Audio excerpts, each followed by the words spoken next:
Graham, good morning or good evening to you over in California, there in the US. Thank you very much for joining us on the podcast. We're excited to have you on the episode. Well, it's a pleasure to be had. I'll tell you that much.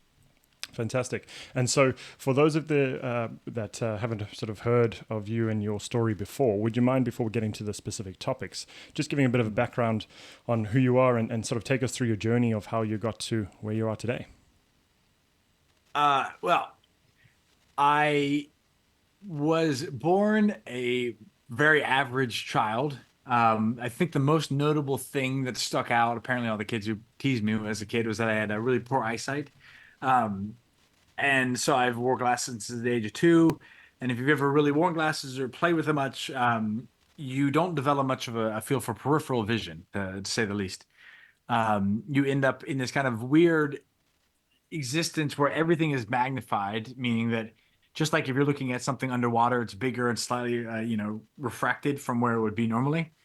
And so I was, Graham Cracker Turtle Four Eyes was the moniker of my first younger years, and so that it used to really bother me. I hated glasses, but I was super energetic. Every teacher thought I had ADHD. They just thought I needed some medication.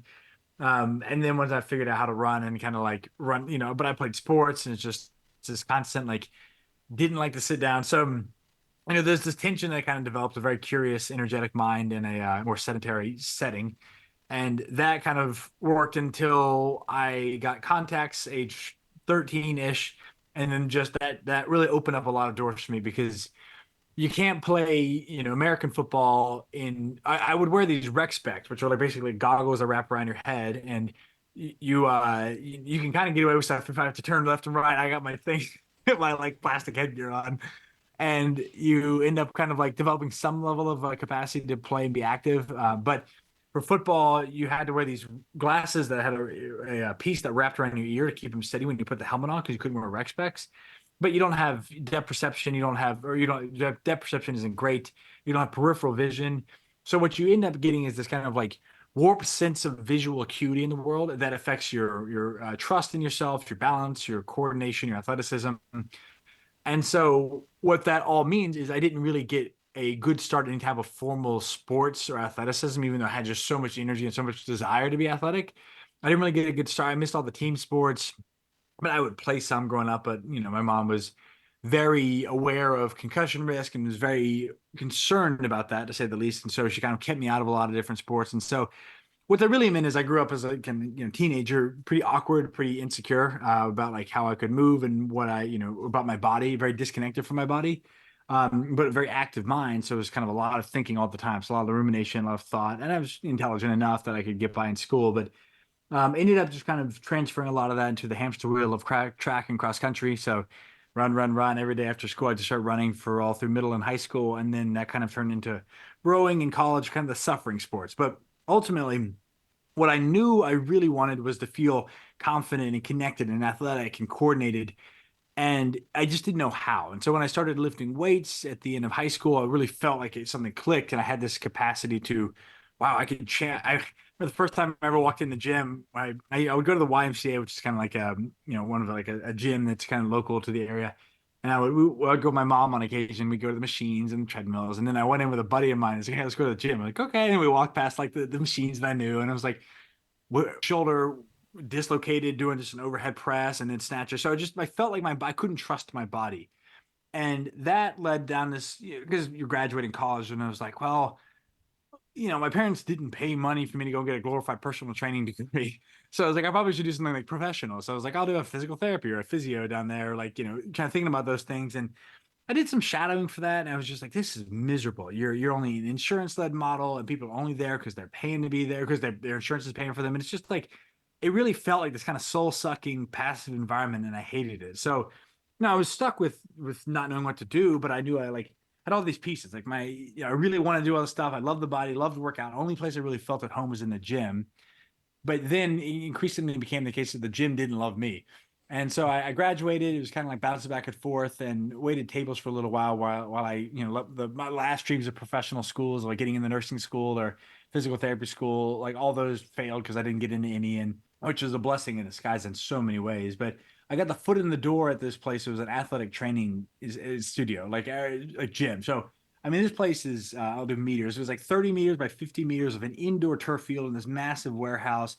These big speakers on the corners and this full weight room that was like 30 meters by 10 meters, and it was just like it was like I remember I walked in the first time because the guy I had applied for the internship at the gym that I worked at the university because it's the only place that I'd love to be. And I walk in and the guy's like, said, well, we don't think you'd be good for the internship, but I think you'd like this place. So I walk in and first impression at this gym called D1, which was like a franchise around the United States. This changed their models a few times, but I'm like, the music is blood busting. They're like, there's athletes, they're lifting weights. I'm like, oh my God. I've never, like, I just still remember vividly these like touch points in my life where like, this is like the most at home I've ever felt anywhere. It was just, what is this place? Cause it was just cool. It was like, it's so hard to describe like the feeling of just being an awkward kid, scrawny, lanky, and then just wanting to feel cool and then having a place like these are cool people. And there's something they get this athletic vibe. And so I got a foot in the door. I just came and started shadowing for a while, and I got very lucky. There's a part-time job that opened up, and I was just coaching the kids' classes, which is so ironic because I remember the first time,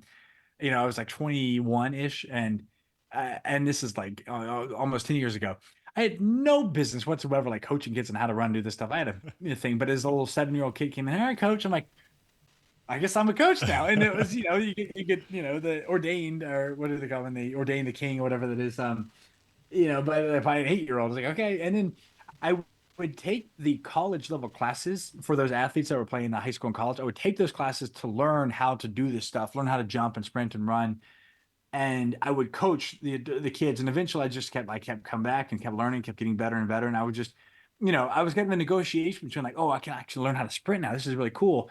But then it was like, oh, I'd straighten my hip flexor or my knees would start to hurt. And so I would notice the tension between the athletic performance that I wanted to do, but the limitation I had on my body. And so I was fortunate because attached to that studio or that gym was a physical therapy location. So I would kind of get to pick their ear and talk about it. And I'd taken like 7 or 8 different anatomy and physiology courses in university because it's like the physical therapy prereqs were different than the nursing school prereqs, which were different than the medical school prereqs. So I was like, you just have to keep taking them over again. So I had decent background, but that kind of led on this path of like, well, there's a breaking point at some point where I just like I was trying to do this mixture of like powerlifting and Olympic lifting and all this stuff. My knees were killing me. My feet hurt. I had turf toe. My back would go out every few months, and it was just pop when I do like a split squat or something that was an asymmetrical position. And that turned into this like moment where I was like, I'm literally having to have kids demonstrate this in the class because my knees hurt too much to be able to demonstrate the squat. And it was like I couldn't do my shoulder was dislocating every, like it was 11 times it came out in total before I finally got a handle on it. And then it subluxed a lot for the next few years. Wow. And, and then I already had like a really bad ankle sprain that led to turf toe, a collapsed arch, metatarsalgia, like, calf strains, hip flexor strains. Like, it's just like, I'm 23, I'm 24. Like, geez, if this is the best it gets, like, because you hear all these people like, well, when you're 30, just wait, it's like, I already feel 30. And so it was horrible, but I just was like, something's got to change. And the moment that really clicked for me was I saw a video of me walking, and I'm talking like, at that point I hadn't realized that when I grew a beard, it just was like a very like, Jedediah like Amish beard that just went. It was a near, so it was like chin down, and it wasn't a good look. And I didn't know how to shape it up, and I was balding, but I didn't want to admit it. And it was like, gosh, it was rough to like see all those different pieces. But I saw a video of me walking, and my feet were kind of going out to the side like ducks, and it was like a wonky asymmetrical like gait. And I was like, who let this guy out? Who is coaching this guy? I was like, what am I doing? And I was like, so I kind of just started to question some of the assumptions. Like, well, why do my feet hurt? And I looked down, like, why am I wearing shoes? And I just started to look like literally just look at my feet. I'm like, why do my feet point different directions when I stand? And so from that, I kind of was like, well, I guess my first injury was an ankle sprain. So let me start to work on that. And then because I was working with clients as a coach and a trainer, I could use them as test guinea pigs. So I was like, hey, take off your shoes. And I noticed you take off your shoes, you're still walking like you got shoes. I was like, something's going on here. And so I quickly became like, every single client, yeah, take your shoes. They all knew it. They all knew it. And this is like 10 years ago. You get a reputation in this stuff. And so that kind of was this exploration. Like, okay, well, maybe I'll stop squatting this much. And, you're stumbling backwards into this thing that is like discovering your body and trying to, you're hurting yourself because you go 2 steps forward, 1 step back. And that's part of it. And so that was this process. And so over years, I worked my way up at different levels of success as a coach and a trainer. And then, when the pandemic happened, I was here. The government decided they're going to shut down non-essential businesses, aka gyms, because who needs to be fit? And I had the opportunity with one of my clients to open up my own little spot. I was like, all right, it's only going to happen if I make it happen. And so, I opened up my own little studio, and I had a handful of clients at that point, and I was able to continue to work and do a little bit better job of recording videos. And fortunately, we started working out more outside. There's the university that I went to that I still lived nearby had this massive turf field, like big, like two football fields or soccer field, whatever you call them, Australian rules, football, footy leagues down there, something like that for you. And I would just start running, and it felt easier to run barefoot on this turf field. So I just kept doing it, got better and better and faster and sprinting. And then I had my buddy, I gave him a gimbal, and so he caught some videos, and that caught. And so then people are like, wow, that's cool. And so they became the gimmick for a while, like, oh, there's the Barefoot Sprinter. And then eventually I was like, wow, that's actually a good name. And that's pretty much up to the point of notoriety. And then about 2 years ago, I moved out. Well, I had the opportunity to come on a podcast with a pretty big powerlifter, fitness podcast, and the Power Project with Mark Bell, and the 2 years ago. And I was like, there's ever a time to do it. So I just moved. I sold all my stuff and moved out to the West Coast, and just been here, really absorbing a lot of stuff and questioning. And I've learned so much since then. So that's the short story. Yeah, wow, fantastic. And what a journey to get there. And I think, as you said at the end there, in terms of the more you learn, the more you have questions, right?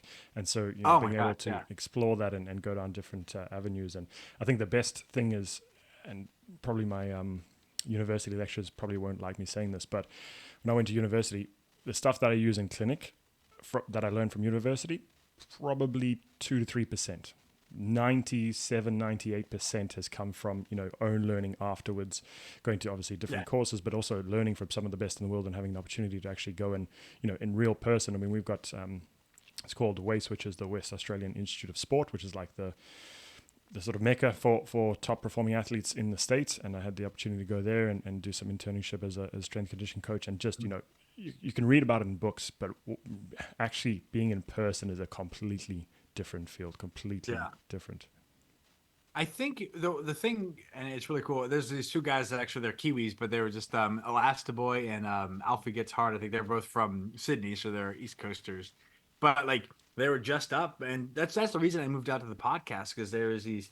I'm not affiliated or involved with them, but they just have these incredible people from around the country and around the world that come through, and you can learn a lot about how somebody thinks by listening to podcasts, reading books, and watching them from afar. But there is an emotional and an energetic essence you pick up just by being around them, and then you get a feel for like some of these really strong figures. I'm like, oh, okay, not just the things that they're great at from an individual, like a professional standpoint, but also the things you're like, I see why you only think that. You also get a feel for their limitations and their perspective about like, oh, I understand why you're very dogmatic about this. And that's okay because it's really good, but there's more to the picture. And so that's been the greatest thing. I've been able to travel a lot and meet a lot of different people. And it's just been an exponential increase in that. To go back to this point, because if for people that are listening, they're younger, trying to figure this out, my point of like trying to be detailed with the story is that it's not like I masterminded this thing, and I'm still stumbling through in the back. And I'm sure I'm in the middle of some arc that in 5 years, I'm like, oh, I didn't know this. And, it's like there'll be that progression. But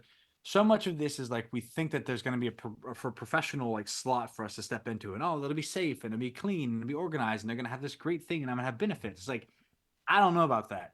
But I do know that if you're blessed or cursed with the passion of like you wanting to learn and experience things, it's like it is a lot of making it up as you go. And if I had gotten into physical therapy school or any like the professional schools earlier, I would have been young enough and impressionable enough that they would have told me what to think. And I think Mm. that's the hard part, which is like, oh, this, because I'll talk to really high level physical therapists, or like let's say researchers or people who have a perspective.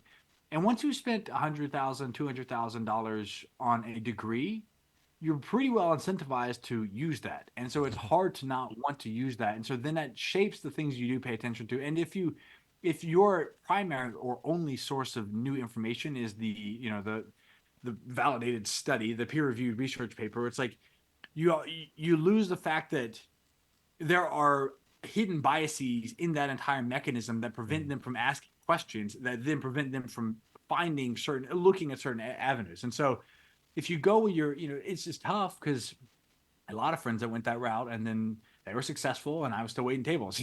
Like they were moving on doing stuff and I was waiting tables, like working part-time, wearing stretchy pants, and it's like, and again, I'm still wearing stretchy pants for now. I just work part-time for myself, but it's like, there's a level of, if you have the tolerance to be able to deal with the ambiguity of uncertainty, Mm. being able to hold in that gray space for just a little bit longer gives you the freedom to be able to make your own conclusions. And I think that's a really powerful thing, and change your mind without necessarily being indebted to, and you could do this otherwise, but it's tougher. It's less common that you see someone with a bunch of letters behind their name that is very open-minded of like, yeah, let's try this. I'll try throw that out and try this.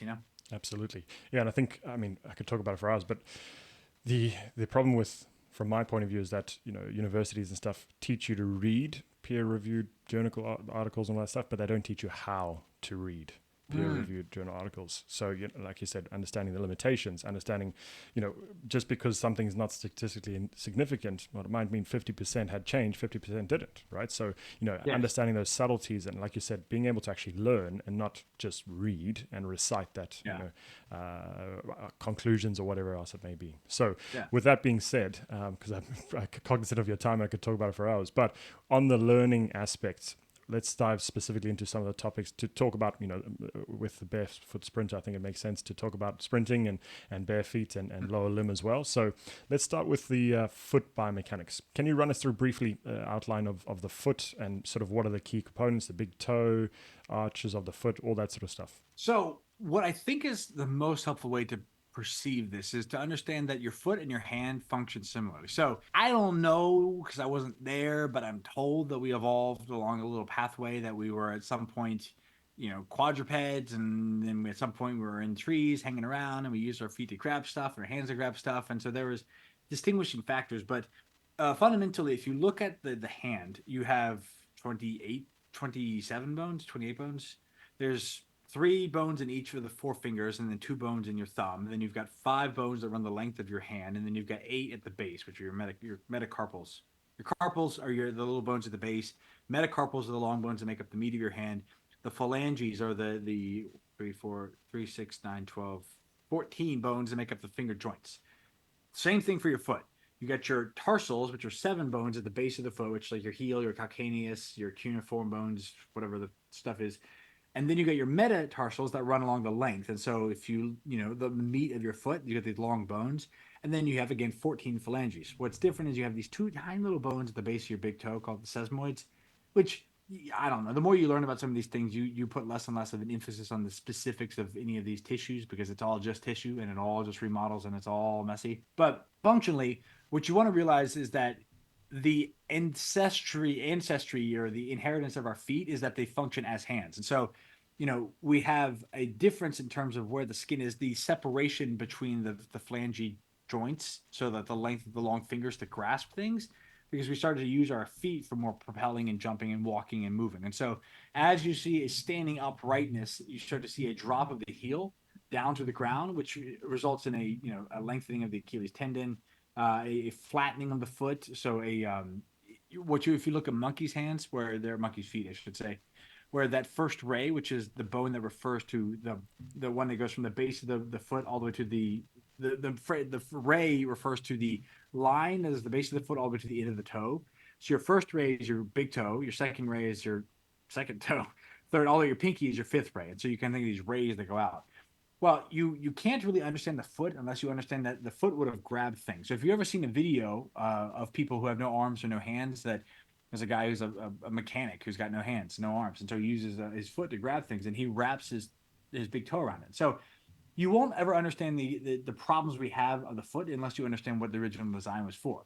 So functionally, you have those bones that function along with a set of fascial tissue, and so this is one of the things that you is not being demonstrated in terms of a common, like if you went to physical therapy school or medical school, you're not going to hear much about fascia at all. It's pretty much still regarded as kind of a throwaway tissue that is like, it's basically you get a package from Amazon and it's wrapped in some paper and stuff like that. The plastic, you're like, yeah, I'll throw this away, I don't get to the thing. But in reality, in the body, that plastic container, the plastic wrapping around it, that is the thing. Like there's an intelligence. It's innovated. It speaks wisdom about your body and it communicates proprioception where you are. So you have, but most people, their only connection with fascia is the plantar fascia, which is the surface on the bottom. And most people only really think about that when it hurts. He goes, my heel hurts. And I go, I got plantar fasciitis. Doctor says I need an orthotic. And so then that's kind of their whole thing. So what you get is these arches. You have an arch on the medial side, which is the inside of the foot. So the big toe side, that's your medial longitudinal arch. You have one on the outside, your lateral longitudinal arch that goes from your pinky down to your heel. So those kind of form two sides of, I guess, an isosceles triangle, if you remember geometry. And then there's a lateral longitudinal, or I don't know, a lateral arch that, lateral longitudinal. There's a transverse arch. There you go. That runs across the balls of your feet. So those create like a triangle from the heel to the points of the toe. Now, those function like a trampoline. So when you hit the ground, they stretch, the arch flattens, and it bounces back up. Now, if you have moved and trained your foot, you have a natural stiffening, a tensioning of that arch that is no one is born with arches. And so that's an important thing to understand is that people are like, I have flat arches. No, you don't. You just have never developed your arches. No one is born with an arch. We all developed. Even no one is born with bones in their feet, Like everything in the body is just tissue and it develops. So in some sense, even if you lift up, if you have no arch, if you lift your foot up off the ground when there's no pressure, you'll notice a slight arch that lifts up. The degree to which you have strength and capacity in your foot is to how well tensioned this arch is relative to the fascial lines, which means this continuation of this sausage casing that wraps around the structures of your foot, that wraps around your ankle, your lower leg, your knee, your thigh, all the way to your pelvic floor, and then up around the body, that connects your body in this kind of like compression based tensegrity jumpsuit. That the tension you can hold in that is directly proportionate to your athleticism. So how quickly you can hit the ground and pop back off, how strong you are with your connective tissue that supports these powerful, rapid, rhythmic movements like jumping, sprinting, hitting, bounding, skipping, hopping, falling, all these things. There's a very athletic base to that. So that's your foot. It's your center of proprioceptive feedback. It senses the ground. It's in a huge exchange point of electrons when you look at the grounding sensation of creating a communication with the earth. It's also a powerful tool to hit and transmit force. And when you put it in a poor environment, meaning shoes that come to a point with a raised heel and a stiff sole, what you end up is a loss of communication, a loss of foot shape form, a loss of function, and a loss of feedback. So it ain't pretty. Fascinating. And I mean, there's a lot in that there. And I think you did a really good job of making something quite complex, not that complex, but still, give it its due diligence that it deserves. And I think it's fascinating, especially as you're talking about the fascia as well. I mean, yeah, we could talk about it all day long, but it's there for a reason, and it's not just something that's by accident. It's there and plays a very important role. So when you're talking about that, I'm probably putting myself in a little bit of hot water here, but my wife, and it's funny you mentioned that, but my wife, because I'm very dexter or got a lot of dexterity with my feet, and it's something I've actually practiced and find very useful. But she refers to my toes as tingers, which is toe fingers, because I can grip and grab things. I love that. Yeah. Yeah, and I mean, and it's, as you said, we've got fingers for a reason, and we've got toes for a reason, right? And so, in terms of the biology and the shape of the foot, and unfortunately, which we'll discuss a bit more in detail as we go through, but I think we've lost that ability and just think that put in a shoe and it just all does what it should do, right? Which is not actually true, and that's why, again, speaking specifically about a big toe and the importance of a big toe. We've got a big toe for a reason, right? And I mean, we could talk about obviously the specific mechanics of it, but we don't have toes all the same size. They're different sizes, and as you're saying, the arches as well, to create that tripod foot that we always like to refer to, and that's for a reason. Yeah. So can you talk a little bit about the big toe specifically and why it's important to have a big toe? Yeah, of course. And to preface this, though, I do think it's valuable because what you end up, and I fell down this, the reason I know this is because I fell down this path, is once you find a piece of information, it's very easy to latch on and say, make that a true. You find a piece of information, you create a belief around it. And so, there is a tremendous amount of value in the fact we have toes, but because we have fingers, our toes can be somewhat, our toes, because we have fingers, our toes can be toes. If we didn't have fingers, our toes would have to turn into some form of fingers. But you also have to think about the fact that in order to use our hands, our feet have to be feet. So our toes, in a sense, are shorter, and in more case, the second through fifth toes kind of look somewhat similar relative to like your fingers that have less space. there is a grasping component, and the reason that matters because there's a rotational aspect when it comes to bunions and it comes to metatarsalgia and turf toe. Like if you understand that, then you'll understand why the bunions happen in the first place. But it's important just to understand that, like, your feet are feet, and they're a powerful thing mostly because they take the brunt. This I one of my tattoos is Atlas holding up the world, and it's I always love that symbol of a strength in some capacity because it's like the world exists because something is holding it in place, and of course it's gravity and the relationship of actually I don't know how. It's a weird thing. How do I guess they're all held in gravitational attention to the sun and they rotate around them, but it is what holds the sun together. What holds the universe? I never thought about that. What holds the universe? Why would it not just fall? Maybe it is falling. I guess we're always falling in perpetual. That's crazy. I'll have to think about that. Anyways, the point is something has to be a servant in order for something to free something else up. And so for our hands to be able to move, use technology, which is what allowed us to throw. The reason humans are apex predators is because we can throw. If we couldn't throw, we're the only animals that can throw accurately. Chimps can kind of flick things somewhat accurately. They can't put power. So if you want to throw a spears, you want a slingshot, you want to use this propulsion, this angular acceleration to hunt animals and to work as a tribe, you gotta have hands, you gotta have tools. And so because the foot is a foot, meaning it's flattened and we lose a lot of speed, we lose a lot of advantage, we can stand up on 2 feet. And that's powerful. So it's kind of like playing 5D chess. We made a move that sucked in the short term, but it paid off in the long term. So, that being said, the problem is people will sit there and really get obsessed with their toes and obsessed with the feet. And there is something I twiddle my toes all the time. Like let's just move them. I press and extend and move and motion. And I do think there is value in every joint. I think the joints function like this. You would know this, but you might know this. But in the United States, the government functions like there's the Senate and the House of Representatives. So in order to compensate for the fact that there are states with different populations, every state has 2 votes in the Senate, but the House of Representatives is based on population. So California, which is a very big state, has a lot more votes than New Hampshire because it's a very small state. So I think muscles function on this level of like how much the bigger the muscle is, the more say and sway it has in the function. But the joints, I think, all make a difference. So there are 3 levels of joints at the toe, at the toes, they all matter. And so in that sense, if you kind of think about the inability to move your toes is a problem, but the ability to move your toes only gets you so far. That's what I think is the biggest thing people miss is like there's this kind of like the pressure, especially when I first started on Instagram, people just want you to keep doing the foot stuff and do the foot stuff, and it's good and it's valuable, but the foot should be an introduction to your capacity to move and connect with the ground and sort of think about the fact. I think the foot is the best introduction to fascia that there is because it really connects you to, oh, if I can't balance on my foot-eye coordination, my ability to hold tension through my body is valuable. So, but of those, the big toe is to the foot as the thumb is to the hand. And so not, you run 2 lines here, one of which is like, yeah, the foot doesn't matter, put it in shoes, get orthotics if it hurts, you're good to go. And the other is, oh, my foot always needs to be free. I always need to be able to move. I don't want dexterity. I should be able to play the piano and do my makeup with my feet. And it's like, you got hands for that. So the cost benefit of spending that much time isn't necessarily there. But when you lose either perspective of that, you get stiffness. And most importantly in the big toe. So there is that triangulation of the foot. But one thing I think that is less noted, and this is what led to a lot of confusion, is that triangle of foot balance really stops at the metatarsal phalange joints, the ball of the feet. So the triangulation really goes with the arches. And now this is important because you look at someone like LeBron James or Usain Bolt, which is those are the 2 biggest examples of, well, these guys have horrible feet and they're still a top athlete. So I guess it doesn't matter. It's like, yeah, okay, until you look and see that, well, actually, they do have an arch, and that is the functional part of the foot. And they're wearing shoes that allow the position their foot can get into to be optimal for the sports they play.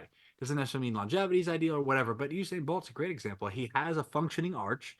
His toes may be a little bit messed up, but those toes, just like when you grip something with your hand, we might wrap the fingers around it, but most of it happens between the meat of the hands, like the farm boy strength you feel if you go shake somebody's hand. They got that deep thickness at the base of that hypothenar eminence, which is like the muscle below the pinky, and the thenar eminence is the muscle below the thumb. That is where you really get this, like, I'm grabbing in here with the base of my hand, I'm creating contact, and then I'm wrapping around it. We just are used to having that long thing. So in the same thing, you hit the ground with that forefoot from the across the transverse arch, and then you have the arches that collapse and some degree of heel contact afterwards with whatever you're doing, unless you're walking, in which case the heel's first. That is the main contact point where you're doing the ground.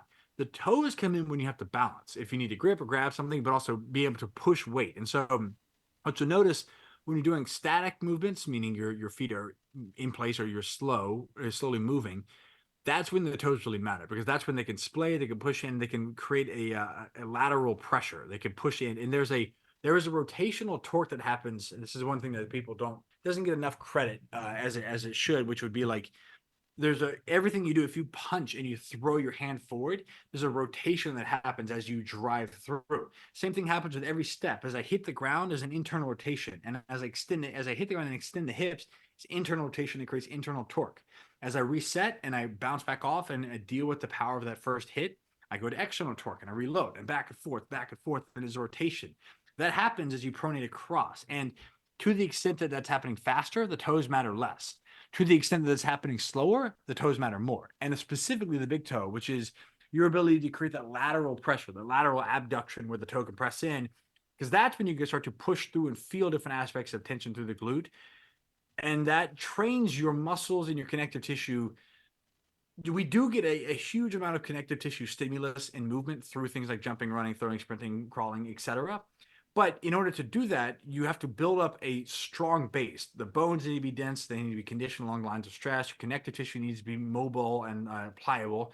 Your muscles need to be functional and strong. So you need to be able to hold force and absorb the eccentric. And so you develop that set of tissues by slow, static, more,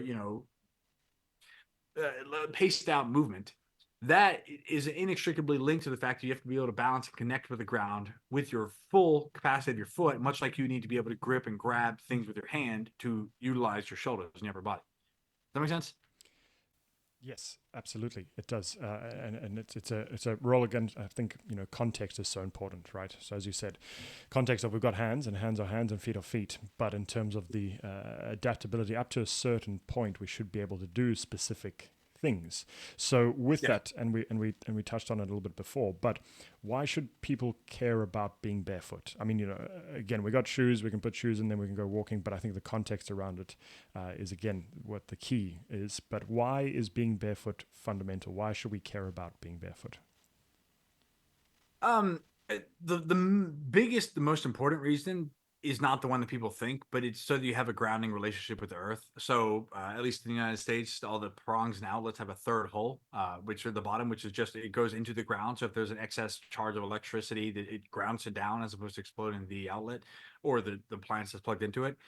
But when it comes to your feet, your body functions as a massive electrical grid. So there's all chemistry, which is electrical gradients, basically. And there's physics too. I'm still trying to learn all this, reteach myself all this stuff. But the chemistry happens with the acid and like that. So I guess technically it's physics, the biophysics of all this stuff. But your body functions with the.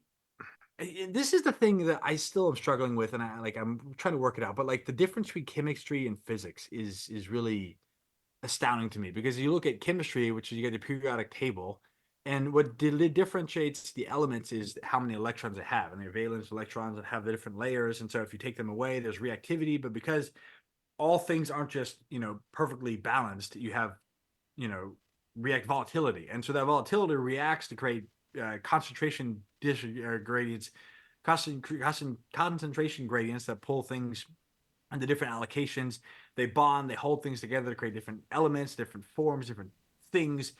And so that is what we get the stuff of matter. And then there's the other side, which is the physics, which I guess is just the gravitational, the force is gravitational, but then there's electrical physics too. But then there's the forces that dictate how these different elements flow together. And I think that's an interesting piece because when you look at that, you start to understand that reactive oxygen species, which are basically your body's way to maintain a healthy immune system and to clean out the body, is basically how you release oxygen with unstable amounts of electrons, and those electrons latch onto invaders and pathogens in the body and dehydrate them and suck them, pull it away. But it creates this kind of like, if I have a fire in my kitchen and I spray a bunch of whatever that like fire hydrant thing is, you're supposed to spray it like the foam and stuff. That is going to create mess, and that mess in the body becomes more inflammation and more things, and it creates more problems, and you get this like feedback loop. And so humans, for ever. All animals have existed in constant contact with the earth. And so the earth, based off of both the solar flares and the pressure gradient differences and the clouds that creates the atmosphere that creates the electrical impetus for lightning strikes. You get almost 5,000 lightning strikes at any given second around the Earth.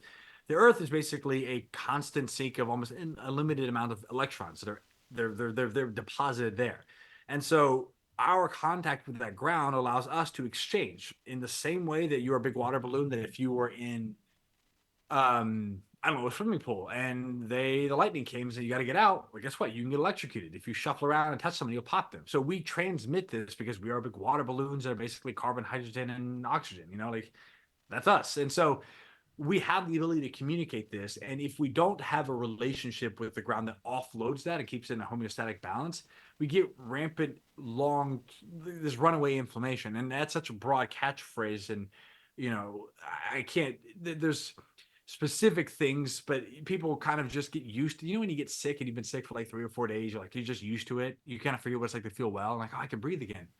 That's what most people are like because they have no connection with the ground. And so that grounding connection is a physical touch with something that otherwise conducts electricity. So we have sweat glands at the bottom of our feet, for crying out loud, to be able to increase that conductivity. So there's that. There's your actual feel for where you are. There's, just from a deeper philosophical perspective, it's not a mystery why every religious text and sacred culture, when the human encounters a divine entity, they take your shoes off. You're on sacred ground. You're more aware of where you're walking. You're paying more attention. You can't just run anywhere because you're wearing steel-toed boots. You have to be mindful of where you step, and you have to be careful. So there's a relationship and a reminder that we are finite beings that exist on an earth that happens when you take your shoes off. You have to feel this thing that is life. And so that's the biggest reason to be barefoot. Because everyone's like, oh, you should do this. Like, shoes are technology. And if you have a shoe that allows your foot to be a foot, whether it's flexible, flat, thin-ish, and wide in the toe box, you can do a lot of stuff. I think it's learning how to be a human being happens best when you remove the things that block feedback. That is the number one. So there's the grounding electricity part was just a homeostatic reminder that you are a human. But then when it comes to the actual training wheels of learning how to do things, you want to take the bumper guards up. I don't know if they do bowling down in the down under, but it's like, they get these things that go up on the side. Like you could throw the ball anywhere and it's like it's gonna go down. And it's like that's what people like when they wear their Hokas and their big shoes. It's like, I'm gonna do anything. And I guess I got from point A to point B. It's like you missed the tension of life, the tension of the movement, to feel where your pressure was, where you put force, how you connected with the ground, how your body felt and absorbed that. And if you lose that, you get the leveraging effect of technology that lets you progress far further than you should have been able to do because you're driving bumper cars as opposed to driving a car that, imagine if you only learned how to drive bumper cars for 10 years and then they said, all right, go drive a real car now. And you're just used to like having a lot of leeway to hit people. It's like, guess what? Real cars get real bumpers and they're going to get messed up and it's really expensive. So your body is the same way too. And so when you lose the shoe, when you wear shoes, you lose this connected feedback with the thing that you're doing. And once you have a sensation for how to walk, how to run, how to jump, and how to land, how to balance, how to feel the ground with your feet, then wear shoes. And like, I have no problem with people wearing shoes to go and run, lift, because it's protection. I mean, like, I don't run through the streets barefoot. Like, people love to do that. I'm like, that's not me. I'll run on a track. I'll run on a grass field that I know is safe. I'll run on a turf field all day. It's my favorite. But I'm not going to go out and like, I just want to go and if I'm trying to do something else, if I have a task to do, I'll use technology with that. But you have to honor the fact that you have tissue, you have a body before you jump into the task. Otherwise, you over leverage yourself and you end up getting in trouble. Yeah, fantastic. And I think it goes back to that point that we said before about context is key, right? I mean, looking at the foot and trying to blanket rule it all, or looking at the shoulder and trying to put it in the context of a cookie cutter approach, that never works because the context for the person, the individual, their environment is so important and can't be understated. So with that, in terms of shoes themselves, let's move on to shoes, because again, I think the context is what a lot of people miss around shoes, because I get a lot of people that come in with, as you said, the Hokas or the Hokas and the really thick soled shoe, and for the right person for the right time, I'm not necessarily going to say, hey, look, get out of that shoe right away, it's the worst thing you're ever doing. But you've got to adhere to some principles of the biomechanics and the foot, and as you're saying, I think the context is key around that. So when we're talking about shoes, and picking the right shoes for the right person, which again I think is lacking a lot of context. So I'm putting you under a bit of strain there. But what should be some of the fundamentals for a, let's just call it a good shoe, a medium approach shoe? So if somebody wanted to go for a longer run out on a harder surface where there might be some stones or there might be stuff that we don't want to step on, what should they look out for in a good shoe? So just briefly on the Hokas, or I think they're the Hoka Una Una or something, whatever the real name is. The problem isn't the shoe. The problem is the context that the person wears them, which is they're a desperation shoe. 9 times out of 10, the person wearing Hokas didn't start there, and they're there because they don't really have another option. And the problem is that that's a desperate place to be. So, for the right person, the right time is an ultra marathon runner or a competitive marathon or road racing, and they want to go and maximize their speed. In which case, actually, their second two would wear like a super shoe with a carbon fiber plate. But for an ultra marathon runner that's going to be on there for 100,000 steps or more, yeah, that makes a lot of sense. But you know what doesn't make sense? You're an ultra marathon. Yeah. Why are you going to spend your whole day running in a circle? It's like, don't you have other things? But anyways, that's a different tangent. But no hard feelings with my ultra marathon people. You're all messed up, and you know what? It's okay. The things you want to look at in the landmark, and I'll go in this capacity. The four landmarks or four aspects of a good shoe. So there's your flat, meaning your heel and toe are on the same level. Your heel and toe are always on the same level of your barefoot. And so there is literally no justification for a raised heel other than the fact that it makes you look taller. That is it. Historically, the only reason is they say it helps you sit in a stirrup a little bit more on a horse when you're riding around. But it's like, that's a very small context of people. It just makes you look taller. And that height projects power. And that's it. The wideness of the shoebox is next. And I'll summarize these, so I'll come back to them after I finish my rant. But the wideness of a shoebox that lets your toes move is incredibly important. So historically, the reason you got to think shoes as a modern invention of ethylene vinyl acetate, which is the foam that most shoes have, that didn't start until 1970s. So you get this vulcanization, which is the attachment of it's a different treatment style for rubber that allows you to attach to different surfaces. You get that with EVA in the early 1970s, and that is when Bill Bowerman creates his first the Nike Cortez, and then the Nike Waffle. So this guy is making the shoes out of his own thing with Blue Ribbon Sports that eventually became Nike. And then you start to see shoe companies all around as jogging became the thing in the 1970s and early 80s. And so everybody's wearing these shoes. And then but before that, you got to realize that shoes are expensive to build. The only people who are going to be wearing specific shoes, you would have, a shoes as industrialization picked up and people started to move into cities that had, paved or cobblestone roads that had, more feces, because you got to realize the horses are pulling things around. There's a lot of horse poop. The horses would die. They'd leave them in the street. A lot of people just didn't. Sanitation is a pretty modern thing that's amazing, but you got to realize that so much of the rejection of a barefoot culture makes a lot of sense when you understand the last few hundred or few thousand years of any type of civilization, which is almost all written society happens from civilizations. Rome, Athens, even from the Middle East, these major cities, Jerusalem, all these different things like that, where most of our history is kind of recorded. What was the Istanbul, the Turkey, the Constantinople, I think, Moscow.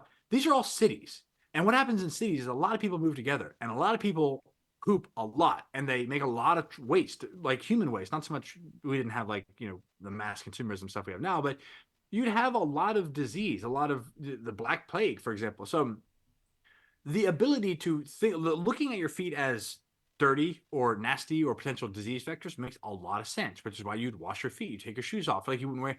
So you have to understand that that's the context where shoes make a lot of sense. And if you could afford shoes, especially in these areas, you'd wear them because you don't want to walk around some of this stuff. It's mucky. And the problem though is that the materials, forever it was plant and animal based materials, leather, plant material, whatever, I don't know, reeds and stuff like that. It was expensive, and it wanted to. So the people who could afford it wanted to signal power. So you look at Romans were the first. They were the first to invent chiral shoes, which are mirrored on each side. So it's not like before that it was just the same shoe both feet, but the ones that mirrored it so your feet are chiral, so that your right foot is the mirror of your left foot. They would for their soldiers they would take these hobnob pegs and put them in the bottom and make their first cleats. But that's 300 BC. That's a long time ago, relative to human civilization. But you start to see this advancement where the people who would wear them would be, projecting, I want them to go up my ankle. I want it to be a different color. And they were always like the aesthetic of coming to a point with the toes.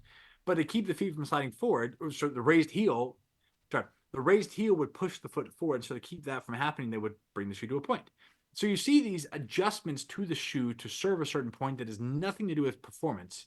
Because the people who are performing, it's like they're generally laborers. They would have to be on the field, and they wouldn't be in the same circumstances as people that are in these. And so before you get boots and these very uncomfortable metal and leather and rubber things, it's just not comfortable to work with.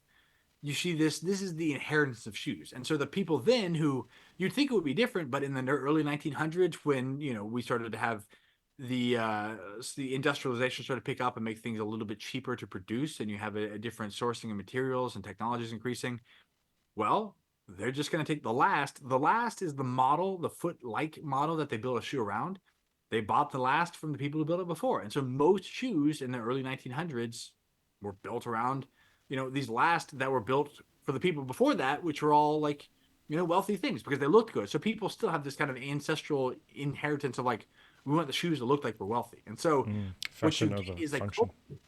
yes, exactly. And you get a culture that then thinks shoes as a necessary thing because alternative is just mess. And then they also are buying shoes because they're wealthy. And so you get a lot of the sports shoes that are manufactured around this. And so things like ice skating boots, for example, have nothing to like it's silly why you would put that in a weird shoe. They have a raised heel on an ice skating boot because it looks pretty. It's like aesthetic. You start to see these asinine things where it's like, why don't they have a shoe that functions different? And they come up with a post hoc reason where like, well, in a cycling shoe, we want to have aerodynamics. Well, we want to show our foot in this. It's like, okay, but then yet people have all these issues in their knees and their feet. So you got to understand that that's where shoes come from. And if you expect shoe companies to have any rhyme or reason around that, you got to understand that people are wired to buy these things for aesthetic most times. And that's their biggest market audience. And so it also was too and it's not to paint too much. I try to say this because I don't want to just say like all the shoe companies are bad. It's like they're big companies. And it wasn't until the last few years, really, where you could bootstrap a small company and not take a total risk. Because if you're going to make a shoe, it's expensive. You have to have 50, it's like multiple tens of thousands of dollars to make a shoe last, like the actual, make it a specific one. So it's much cheaper because then you have to get the factories to get on board. You have to make a bunch of, colors, make sizes. Think about a shoe. If you have one color of a shoe, now you have to have sizes. You have to have, if you're starting at 7, 7.5, 8, 8.5, 9, 9.5, 10, 10.5, all the way up to what, 12? And of course, you're not going to double that to have a wide shoe option. So we're just going to limit it just to one length. We're going to limit. I'm worrying about the width. Everything is a size D as opposed to whatever 2E is the next one up or something. So there's a width size too. Some companies like New Balance will create shoes with that width, especially for their sports shoes. But that's expensive.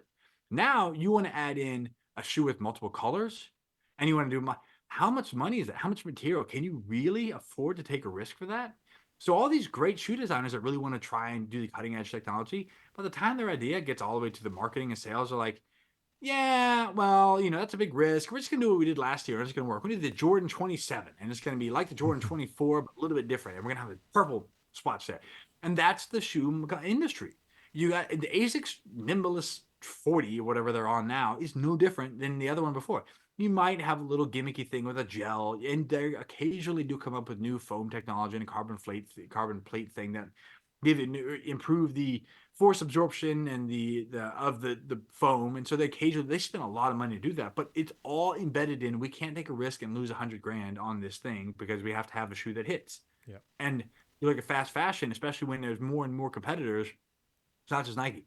There's Asics, there's Adidas, there's Reebok, there's Solomon, there's Hoka, there's, you go all down the list of all the things I can't even think of. Like those are all going to take your spot if you have one that flops. And even social media with amplifies everything. You're going to, oh, this shoe sucks. Like Yeah. they don't do. So you see this rising tide of incentives that forces people to keep making the same shoe over and over again. And that's why all the conventional shoes look the same, and they're all made in the same place, and they're all made with the same cheap ingredients. Because guess what? When you have all the market share, you're not going to the companies are not going to stock like a shoe like a Dick's, or I don't know what they have down there, but like a company that stocks shoes is like Barnes and Nobles or book selling is not going to stock the shoe the best book or the book that you would like the most. They're going to stock the one that's going to sell the most, aka same thing with shoes. And so what you get is raised heel, narrow toe box, stiff soles, and a lot of cushion because that's what people like. It's comfortable, it gives you all the feedback, makes you look taller, makes you look good, and keeps you out of pain, so to speak, is what they think. Mm. That's why you have the shoes you do. So the opposite of that is a shoe that's flat, it's flexible, it's wide in the toe box, and thin-ish. So I could break that. Well, I'll say the thin-ish one is a thing to break because, um, well, actually, I'll pause there because I could just talk for hours. But any indirection you want to go from that? Yeah, no, that's brilliant. And I think, again, giving the context and the clarification around it, right? And I think, as you pointed out initially, when you're speaking about LeBron and Bolt, You're in saying terms bolt. of, they get paid a lot of money to wear these shoes, and it's going to be, if it's not the best looking shoe or not what people sort of want to consume, then they're probably not going to wear it, because it's going to impact on their stocks and obviously everything else that comes down and trickles down from there. So I think also, that fine balance between, they're trying to push some performance, as much as they can, but still make it cater to the vast majority of people out there who are Yeah. not top performing athletes. Well, and the shoes that LeBron's wearing are not the shoes you're buying. The shoes that Kipchoge is wearing are not the shoes you're buying. They're like, you're gonna put the best bespoke thing for their foot. Like Kipchoge is a great example. Bolt, I can't speak too much for him. I think he came to rise a lot before social media, and is also his 100-meter sprint. Like you can do anything 100 meters. You can sprint in high heel shoes if you want to for 100 meters, and it's the same because it's the same line. It's even the 200-meter. It's really like it's one direction for almost all intents and purposes. It's one direction, and you're punching the ground over and over and over. There's no dexterity. There's no diversity of movement. But with LeBron James, it's like he's selling shoes, so his incentive there. It's got to look a certain way, and it's got to be somewhat different. And there's you start to look at these things. It's like it is impossible to look at Kipchoge, for example, running that Berlin 2 hour marathon. How many Nike signs did you see? How many support runners did they have with those pink Nike shoes? At least 10. How Mm. many different Nike symbols did you see along like hundreds, if not thousands? And so these companies are very invested in this stuff. And it's like, I know people that have worked at these places and that have no people that work there. And it's like they go down a lot deeper to very simple one or two people that make a decision on whether this is going to go and it's going to move all the way up the chain. And it's also tough too, because if you have maybe you see a little bit less a car, but like I was going to say, if you have a gas powered car and then they make electricity, it's like, what are you saying about that? It's like, I think we have enough nuance, but I would say that that's probably not far off why most gas powered cars didn't encourage a electric option. I'm not saying electric, that's a much more nuanced conversation than people paint it out to be. But the point is, if you have a conventional shoe and you say, well, here's this toe separated option we have, like those two kind of seem like they're different, like one is Yeah. talking about this. How can you say this is great for my foot? But to this point, and we started with this earlier, is like it's the right person in the right setting. It's like there is a context. If you're a marathon runner and you're going to try and run as fast as you cannot beat a super shoe. I've worn those and running them. It's stupid. The amount of feedback it gives you, it's like those swimming suits the Olympics banned a few years back because they were too good. Mm. And there are all kinds of interesting conversations that pop up now with shoes that are better and better. It's like at what point are you Oscar Pistorius?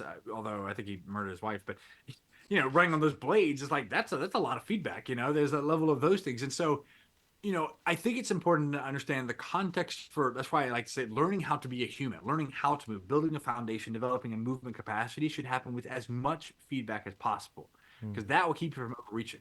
And once you've earned the ability to say, yeah, let me go and try some technology to expand this, and once you are willing to accept the risk of competition, because competition is not health, there is no correlation.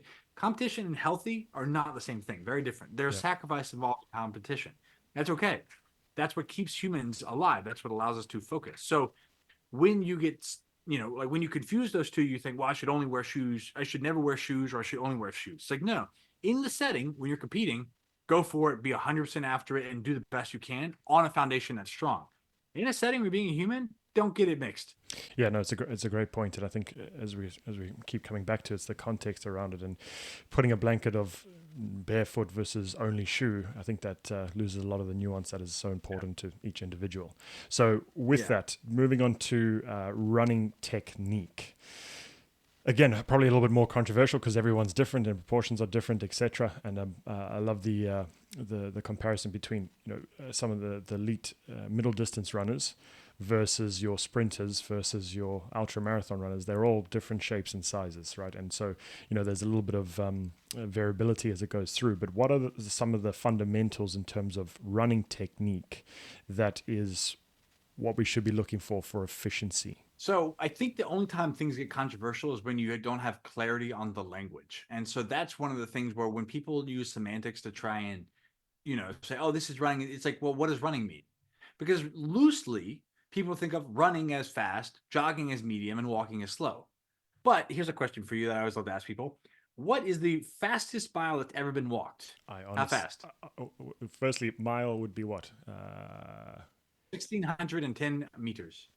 Right. I would say the fastest one being walked, 1600, probably 8 minutes. 5 minutes and 31 seconds. Wow. So that's faster than most people can run a mile. And so there's a whole thing called race walking. And now the rules around race walking are that your heel must be in contact, the foot must be in contact at all times. So you have no flight phase, is another way of saying that. You're not leaving the ground. The alternative to walking would be running. Okay. So historically, because it's uncomfortable to go on any type of hard or firm or medium surface and land on your heel first. Once you jump in the air and leave the ground at all, even a small jump is uncomfortable and it's prohibitive to do that. Some people may do that, but in general, if you look at if you just feel the foot, ankle, and lower leg, if you were trying to do very small hops on your heels, you have no balance, you have no absorption. It's the weight of your body is the same, but the absorbed force is different with the tissues and the rate of onset. So what you don't see is any type of formalized discussion of something called jogging until Arthur Lydiard in the late 1950s, early 60s. He creates this form of movement called jogging, which was intended to be a scaled down form of movement, of running, that would get people in shape to run. Right. And you look at his own definition of his own written words in the speeches he's given, where he talks about you should definitely wear shoes with a solid thing because otherwise it's very jarring on the body. So jogging in this is people get like, well, I've made things about this is controversial because people say you can't invent movement. It's like you can't, but you can invent technology. And I don't know what you call talking on a phone, but you didn't do that before you had a phone. And so, making a call, whatever it is, I'm doing a podcast. We didn't invent the art of communication, but we invented a podcast because of a technological invention, whatever. So that's the important thing is I define walking as walking as no flight phase. Your heel makes contact first.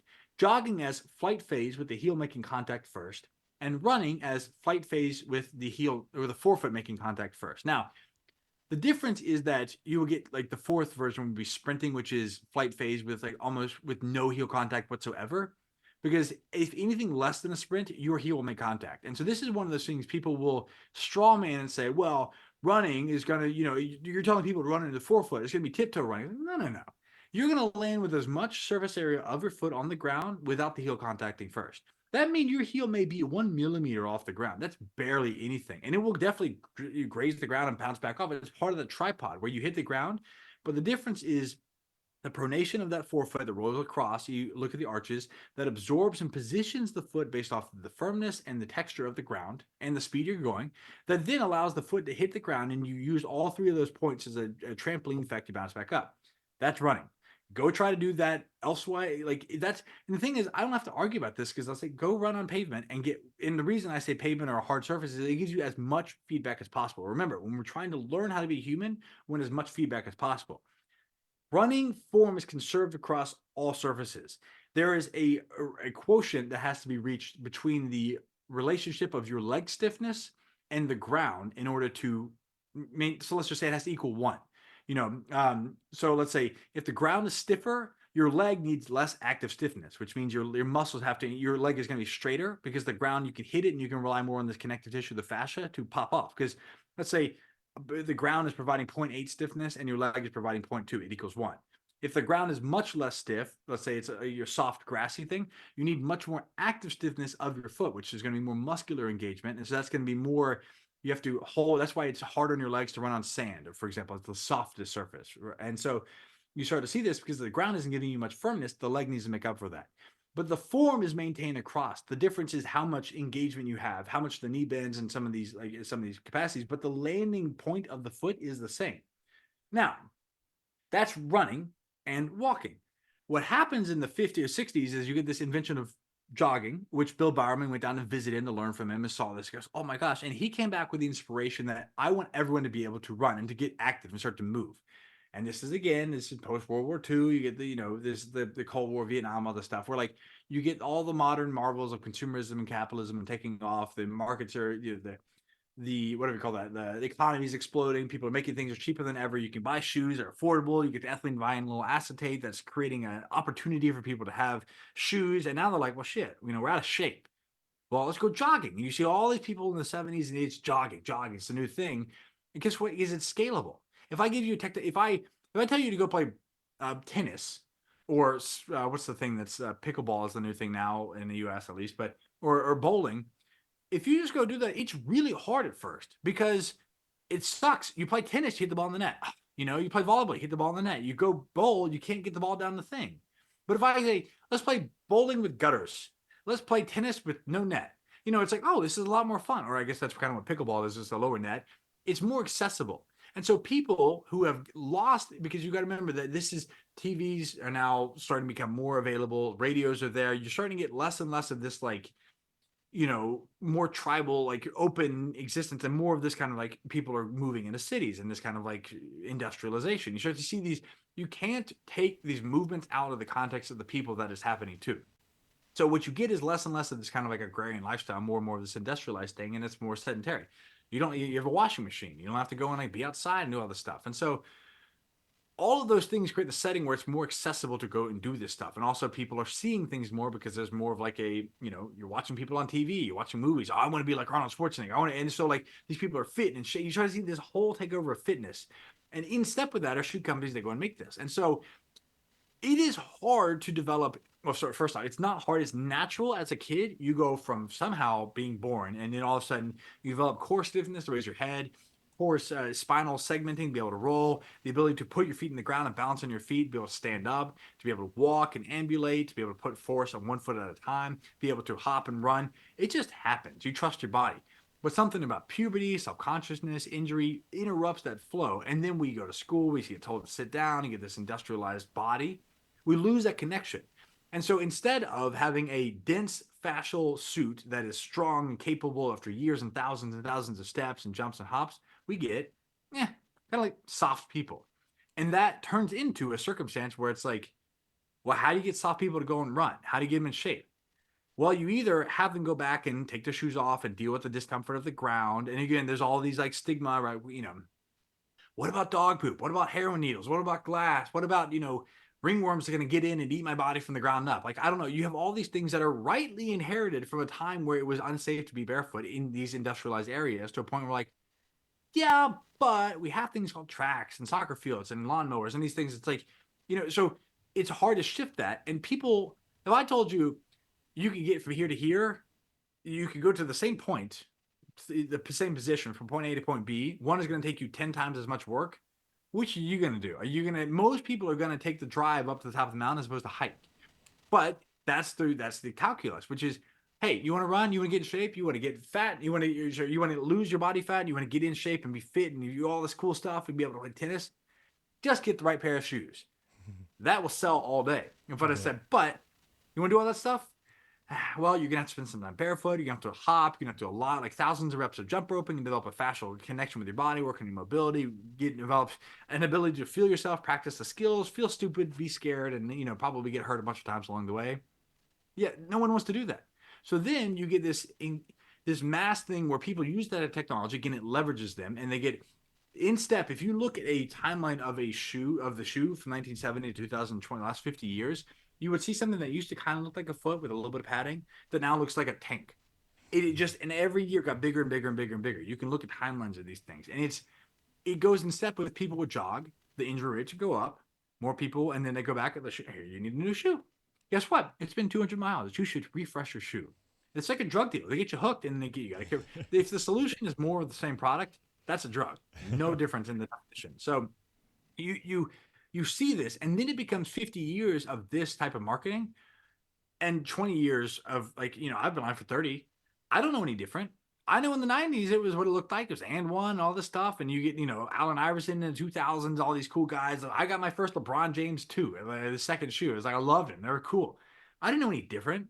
But when you've grown up with that and you're wearing shoes, and now you get the soft body problem that's increasingly, more common, Well, guess what? You have mainstream shoes and people can't see a way around that. And so that's where you start to see like, well, because the next comment is like, well, why do all the top runners run in the streets? Well, A, the top runners didn't start off that because generally they're from a poor company, a poor country, and they're just running and doing this as part of their culture, their genetics, their body. There's so many things that go with it. But Mm. guess what? They're paid, they're sponsored by these companies. And the ones below that, they have to wear these shoes because it just gives you that much of a performance benefit. And why would you not? Yeah. But if you notice, Kipchoge, he's a 4 foot striker. He's got so much stiffness in his feet. So the top guys that set the pace, but everybody else, they're trying to keep up. And so you see people that are successful because of the technology. That doesn't mean you can't run on your heels. But all that to be said, I'm not against jogging. I just think it's important to understand that jogging is a flight phase with a heel. By the person who invented the term and came up with the definition that made it mainstream, his own thing defines it as such. Now, the thing though is the context. I'm not saying that people shouldn't jog. I'm saying you have to understand what's your purpose. If your goal is to run, then you train and you run. If your goal is to cover, if we were to cover a short distance fast, we would have sprinted or run. If we ancestrally would have covered a long distance, we would have walked. We got heels for. We got to carry stuff. We're not worried about the time. But if we have to go at a certain pace over a distance, you're going to use different strategies in order to make that happen. So, for example, if you ever driven a long distance, like even just sitting on the ground, but if you've driven a long distance in a car, you don't sit the same way. You might shift your hips over, you're going to rotate, you're going to bring your foot across, you're going to shift your right leg over, then move your left leg, you're going to put on cruise control, let your foot take a break. Those are different strategies to keep you in the same spot at the same pace. But that's the thing is like I was running with my friend Mark and he's getting into this, but like he was running at a slow enough pace. So I was like, well, if my only goal is to stay up with him, I could stop running and just jog, or I could walk.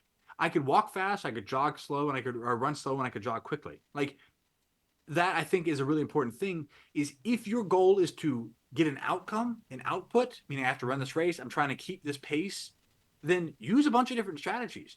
Shift into jogging gives your calves a break. That's great. You rely on the passive tissue of the shoe. But if you only know how to jog and you can't run, it is a disaster because you don't develop the underlying over 10,000, 100,000 steps, not 100 or a million steps you would have taken after running for a few weeks or a month.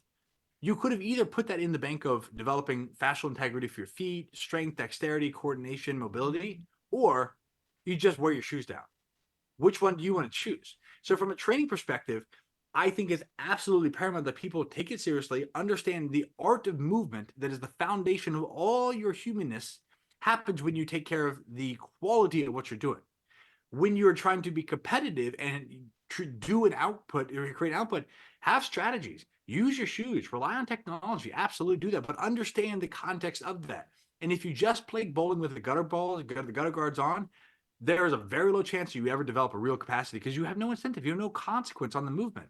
Mm. Just imagine that instead of hitting the gutter, instead of just hitting the gutter and going down, now you every time you hit the gutter, you would be tearing a little bit of your connective tissue, wearing your body down.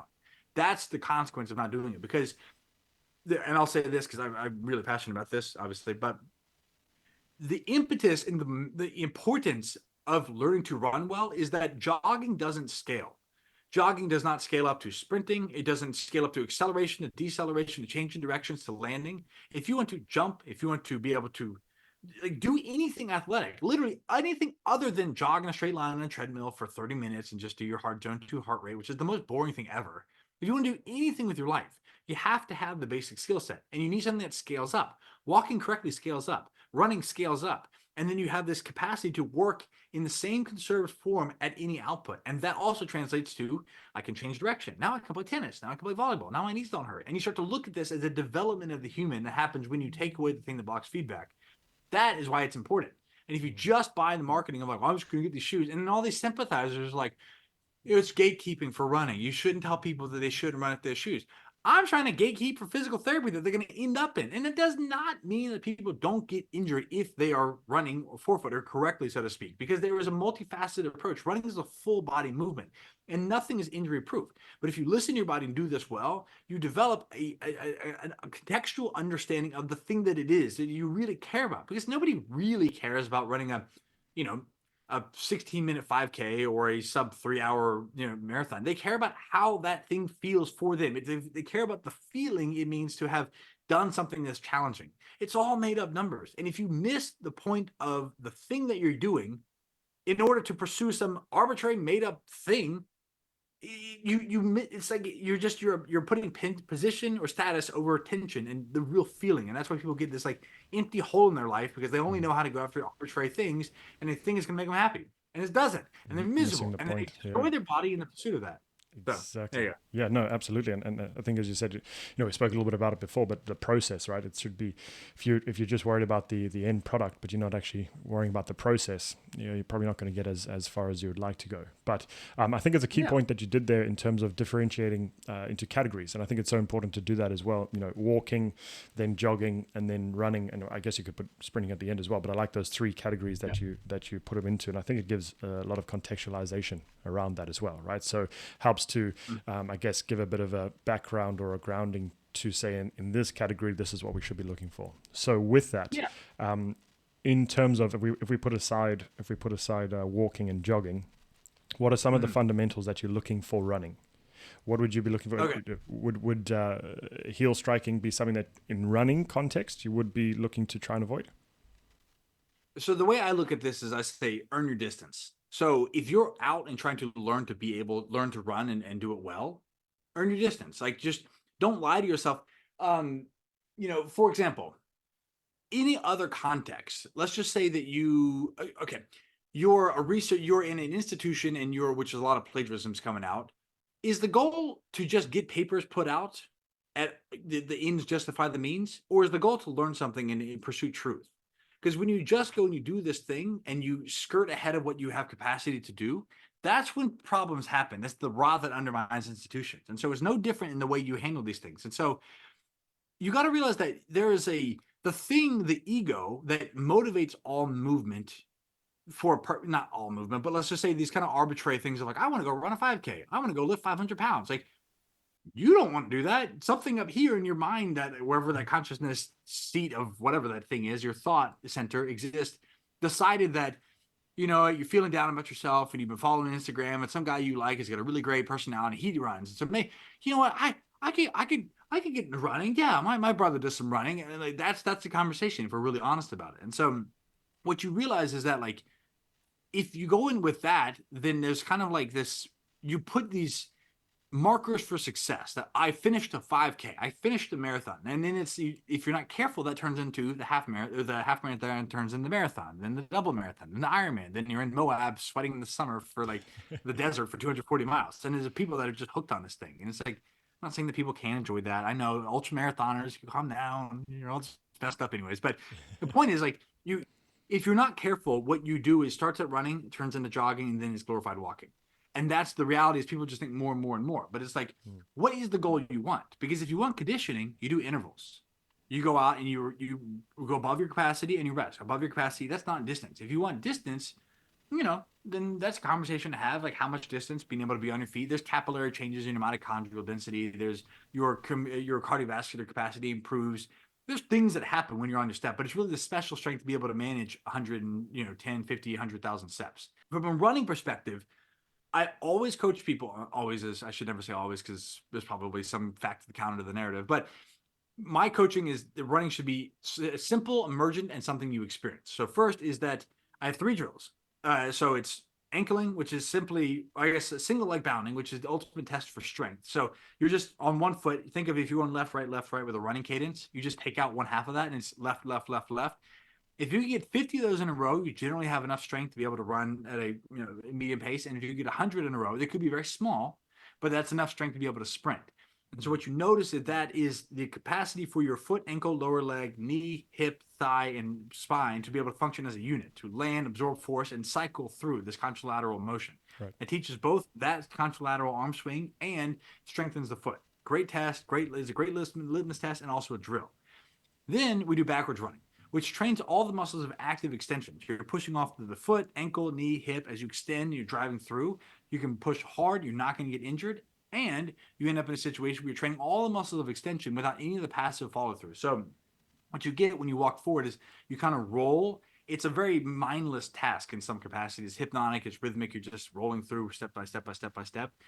That turns into a circumstance where you can kind of get lazy with these motions, and it Mm. should be because your mind, you're thinking, you're hunting, you shouldn't have to think about it. Mm. But if you only train in a lazy form, then you end up kind of like relying on passive tissue as opposed to actively developing the muscles you want. And we're trying to build a base, that's important. Yeah. Backwards running is great. You can push as long as you don't fall over, you can't get hurt. And then the third is angling, which is essentially stepping over an imaginary line that's at the height of the other leg's ankle. And you just step over. That trains you to pick your knees up from your hips, and you're in front side mechanics as opposed to letting things trail behind you, which is where you end up with strained muscles and injuries. So picking up and staying on top of your running form is valuable. So ankling is a great option for that. Then, so those three train every piece you need to have in terms of they train all the pieces of like feeling the different components of strength, coordination, active extension, and then the front side mechanics. Then you just work on build up strides. So you take a stretch, 100 meters or so. You take 20 or 30 meters to build up to about 60, 70%. You coast there for about 30, 40, 50 meters, and then you slow down. You take out the speed up at the beginning, you take out the speed up. So you take out the rapid acceleration at the start and the stop, and you're just working at a pace you feel completely safe doing. And that's how you develop a feel for what running is like. And then you slowly increase it to your 60, 70, 80%. And once you get about that capacity, about 80%, because the sprinting is a little scarier and that's a little bit more of an intuitive feel. And you'll get better to sprint as you go. But once you get to like the 80, 90% of what you can do at that time, not what you could ever do, but what you can do at that time, then you start to lengthen it. Okay, let me try and do a build up. And then I'm going to hold this for 100 meters, 200 meters, 400 meters. Okay. And so when you get to the point where you can do 400-meter repeats, which is a lap around a track, and then you can rest for, equal time. So maybe you run in about 2 minutes and you rest for 2 minutes or rest for a minute, depending on your cardiovascular capacity, you go again. And that's when you can maintain the form for 8 reps. And once you can do that and it's not murdering you, and your feet will be sore. And so this is multiple days, multiple sessions, probably multiple weeks you're working up to this. You're feeling this. And so then you can say you can do this in foot friendly shoes, which are the flat, flexible, wide, and thin-ish. That's going to give you a base where you start to feel this. Even better if you're barefoot.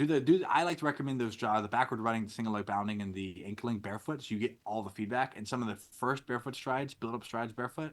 Then when you get to a track, it's a little rougher on your feet, so you can put some foot friendly shoes on. Mm. But once you get to the point where you can do 400s consistently, 8 reps, 10 reps, and it's not killing you with even rest, then you earn your distance. Let me try this for 800, and you lower the intensity, but you maintain the form. Try it for a mile, and then all of a sudden, once you get about a mile or two, mile repeats, like 2 or 3 reps of that, the world is your oyster. You can go and you have enough strength to be able to manage that form, and still you go for 3 or 4 miles, and once you the last piece I'd say on this is people get so much ego built into this that they forget that if I get halfway through a run, I'm like, God, every time I get like 3 miles in, I just lose my form. I'm like, just walk. Mm. Just walk. You do not have to like this is people like they get so goal driven. Like I have to maintain my pace. It's like no one cares. No one cares. Yeah. And it doesn't matter. Don't jog just to maintain your pace. Yeah. Just walk, recover, get your breath back, and then pick back up where you left off. And if you do that, you actually are the difference is that you're not letting the ego in your whatever the thought consciousness seat is. You're not letting that run the show. You're listening to your body. Mm. You're telling your my body is not strong enough to hold this form. So I'm going to walk and let it recover. And Mm. I'm going to be with my body for as long as it takes for my body to get underneath me. And once I have that foundation, that connection to my body, which is the most valuable piece, well, guess what? Everything else flows from that naturally. And nothing else ever, it never feels then you almost realize that like wow I could go for a 40-minute run and that's like nothing and Mm. then you kind of realize that like oh this the hardness you find things that are hard and you create safe containers to go do the hard things in life like Mm. sandbags are hard, jiu-jitsu is hard, sprinting is hard, intervals are hard, you know there are things that are hard, but if you confuse all the tools one tool to try and do all those things you end up in a rough place. And Yeah. so running should not be hard. It should be very easy. It should be very natural and fluid. And people don't like that because they need it to be hard because they don't know how to develop other skill sets because they're one-dimensional personalities. Very interesting. And I think, we call it often load versus capacity, right? Which is basically what you're talking about there, having enough capacity to handle that load of running. And I think another point that you spoke about there, which was the feedback, right? I mean, we've spoken previously where you mentioned about different feedbacks from, external cues, the muscles, all the rest of it, but also having that feedback to go, okay, this is beyond my current capacity. Doesn't mean I'm never going to be able to get there, but it's beyond my current capacity. And having the fortitude to go, okay, I need to actually listen to my body and not, try and stick to a very arbitrary 5 minute per K Yeah. pace because I don't have the capacity yet. And that's where I think the feedback that you keep bringing up is so important. That comes in many forms. And also, I mean, I really enjoyed the way you have those running drills that you said. To summarize, it was single leg bounding, then backwards running backwards running, and then ankling. Yes. Beautiful. So I think it's a nice checklist for people to sort of build upon. And again, I think as human nature, we like to have objective sort of measures as well to keep us accountable. So I think those are nice three ones to get into. So if a person wanted to start running, is there a specific before, like let's say a novice has never run before, wants to do a couch to 5K sort of run? What are some of the checklist items or some of the things that you would want to basically get them some capacity before they even start thinking about running? The one aspect of this is I put like an hour and 10-minute running like documentary, like a 10-part series, like how to start running. So that's free on YouTube, and so there's 10 parts you could go through there. So that's just if anything I hear, anything I say is like catches your ear, then that then you can go and like explore more in depth And I there. have to say, But as a credit to you, sorry to interrupt, but I've loved that whole 10-part series, and I really enjoyed it, and that's where I got a lot of the info that we're sort of talking about. But yeah, definitely recommend to everyone listening out there and viewers that definitely go check it out. And I think you've got a wealth of free knowledge on across your various your websites, your writing that you do. I must say you're a fantastic writer too as well. So definitely go check out that 10-part. I think it's a great introduction for people both who've been running but also want to start running. I think it does tick off a lot of those boxes. Yeah. Well, thank you. I spent like hundreds, if not like that, like a lot of time. If you think about all the times B-roll, the filming, I've filmed that thing twice. There's so much. So that means a lot to me. So the pre-run checklist I always kind of run people through is first, can you move your feet?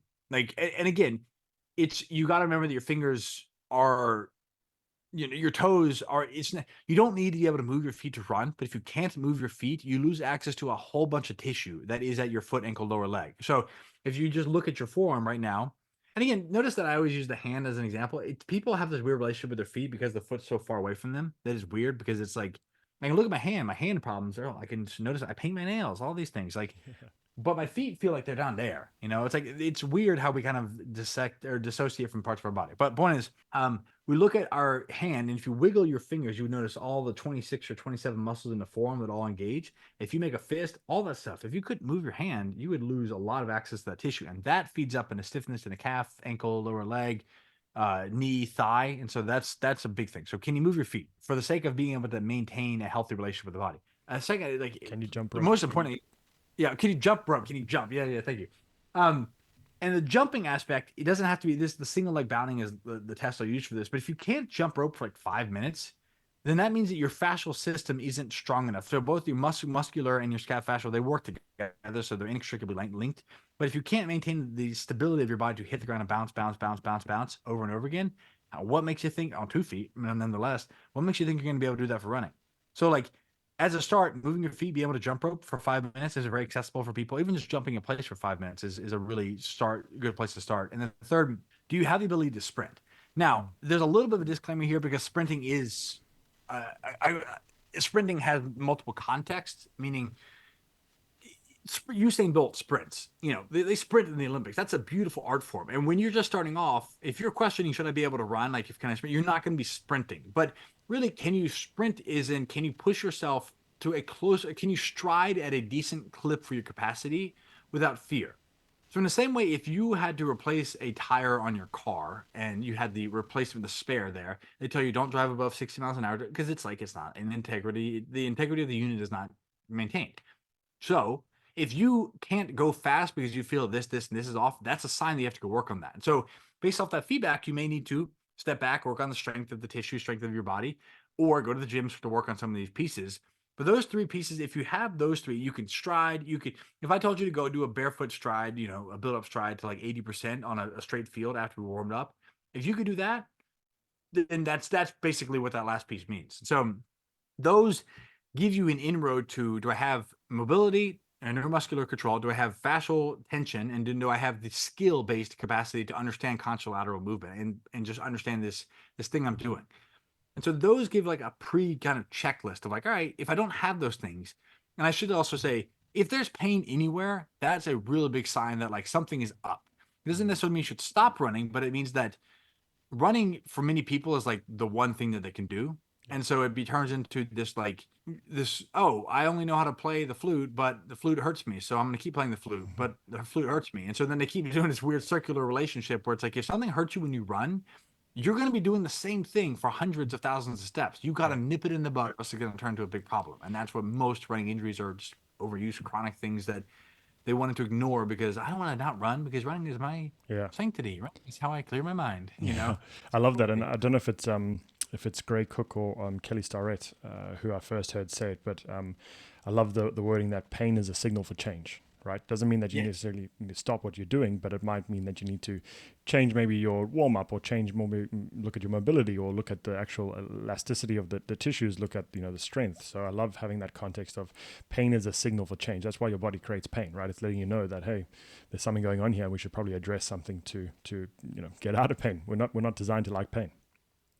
Agreed. And so, Agreed. moving from there, as we're talking about, I love those again. The sort of 10-part series that you've got there. Really highly recommend people go watch that because it gives a lot of context to what you were very nicely, briefly describing there. So, what are the opposite spectrum? What are some of the biggest errors that you see runners sort of overstriding, heel striking? What's some of the most common errors that you'll see as a runner that people can sort of address? I think it all boils down to relying on a shoe to do something that they don't have the capacity to do. Meaning, like if you do the thing that I described, which is take your shoes off, work on this, just feel the ground, work on the ankling, those 3 drills, you're going to get a real good feel for where you're at. And it's simply, if you just take your shoes off, you will immediately stop overstriding. You'll immediately stop, landing too firmly. And so, rather the reason I don't like to play this game is because if I tell people, "Oh, stop overstriding," they're going to try and correct their problem by paying attention to it more, and is going to the drills I describe are you don't think about them at all. You just do them, and then they force you to trust your body and feel this thing out. It's a very feeling thing, and the problem is most people that have problems with running are trying to think their way through it. They just think, "Oh, I'm gonna get these shoes, and then the shoes, and I just need to count my cadence because I have to have 180 steps per minute, and I'm gonna just get my heart rate at this time." And they think that they can think their way into something that's a feeling expression, and so the biggest mistake is people just rely and outsource their actual foundation to the shoes, and then they end up in situations where they're overstriding or they are landing too firmly or their cadence is uneven, meaning they're stepping weirdly with the right versus the left. And that's when they have a problem. But the problem isn't that. The problem is that you don't I know how to feel this thing out. So, that would be my perspective there.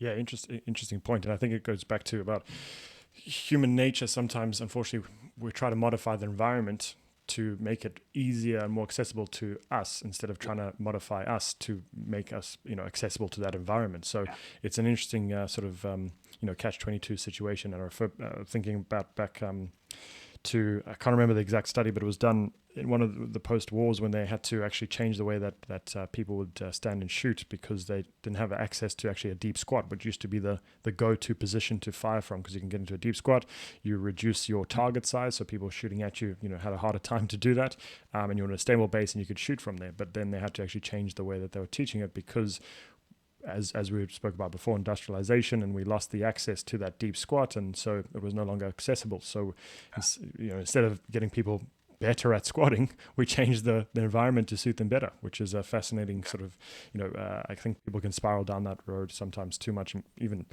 raising the height of, I don't know about in America, but there's been a bit of talk around it in terms of raising the height of a toilet seat. Because Oh my God, I hate it. Every toilet here is way too tall. I'm like, I want a little baby one. I want to like squat all the way down. You can't poop stand up like that. It's crazy. exactly. But I think what's important is, and you'll notice that literally none of the things that I recommended are one size fits all. Whatever.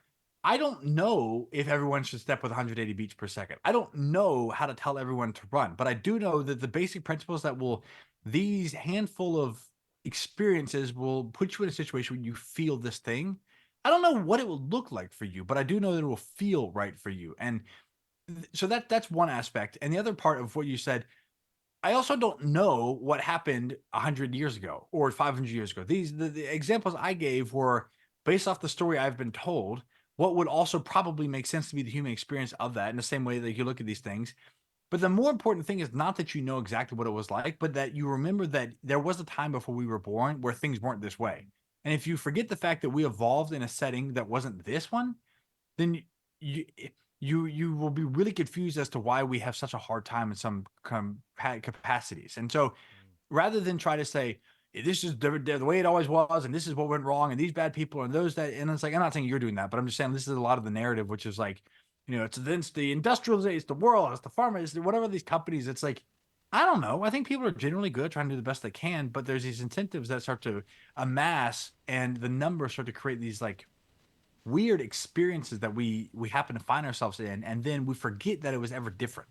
Yeah. That's when you forget, like, why do my feet hurt? I've done everything, the doctors, the orthotics, the shots, Mm. the surgeries, and they Mm. still hurt. It's like maybe there's an underlying question that you maybe never thought to, assumption that you never thought to question. And that's what I think is most interesting, of like really highlighting that it's like, it's not just like should you jog or not jog. It's like, why are we jogging in the first place? Why are we wearing shoes? Like, to remember that it was different.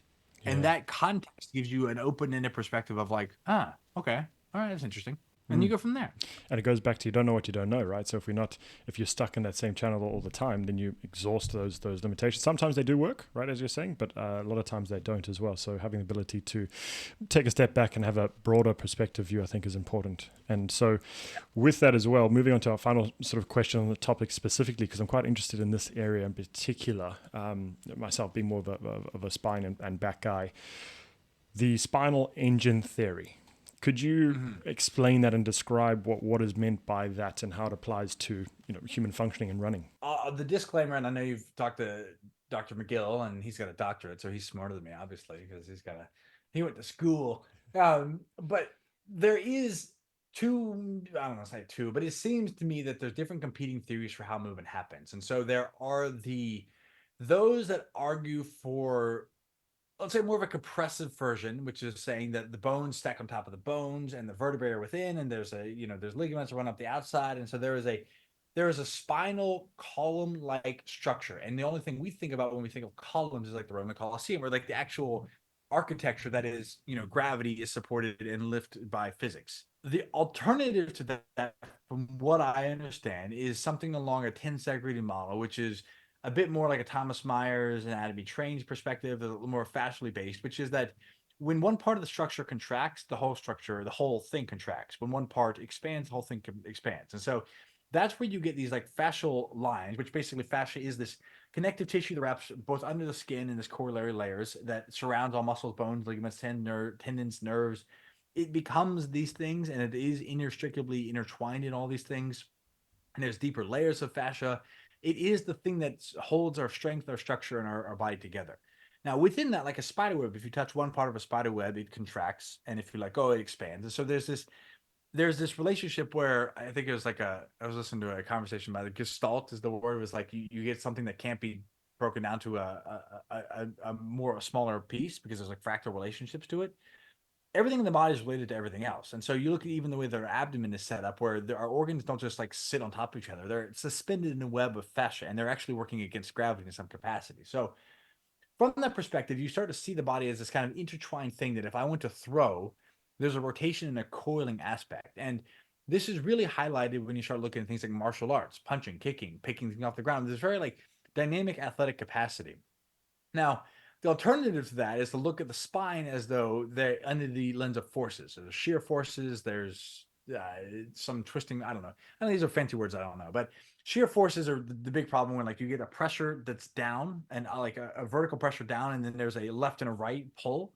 So the pressure creates a shearing force that, if you use the words we think of, like I herniated a disc, which is like I burst a disc out, like I had too much pressure, I threw out my back. It's like all these things that kind of create this perspective that the spine is fragile, and that movement that is counter to its anatomy is risky and dangerous, and puts the body, and no one wants to hurt their back. Like, and the thing is, I think so much of this, to paint the other side, to give the other side its due credit, is that if you ever hurt your back, everything shuts down.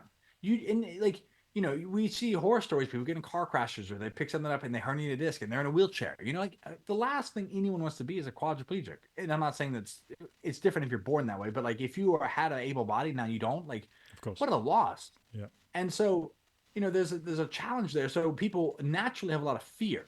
And so that fear, which I think is very integral if you look at the emotions and our experience of our lived psychology experience of this thing that we have, which is our physiology, there's so much fear around that. Or our back gets stiff when we're uncertain, when we're scared, when we're stressed. And so these big column like muscles around like create some stiffness. And so a lot of people, their experience is that my spine needs to be straight. I don't want to bend with the rounded back. I need to make sure I'm using my legs. And there's value in that. And to a degree, there might be a better leverage when you're doing things like power sports with a barbell, or squatting and stuff like that. It's harder to squat with a rounded back, I'll say that, than it is to squat with a straight back, but that's mostly because of the way the bar is. But again, the context, by the time we're asking these questions, we've also kind of created gyms that have a straight bar that you can get underneath with a squat rack, which is a very strange thing to be able to do. We have power sports, we have power lifting, we have bodybuilding, we have these things, and it's like we have a weird setup where we're now exposing ourselves to certain things. We're sitting in Victorian 90-degree chairs. That's a weird thing. We have toilets that are raised higher. We're not like pooping on the ground. Like there's a lot of weird stuff that we're like doing. And now we Yeah. start to ask the question once we've gotten to this weird thing. And that I think is important because it, again, if you forget the context of like, how would you pick up a sandbag? I love sandbag. I love them. I've gotten into jujitsu. And, you know, one of the things is that like I used to run in a much more two-dimensional way.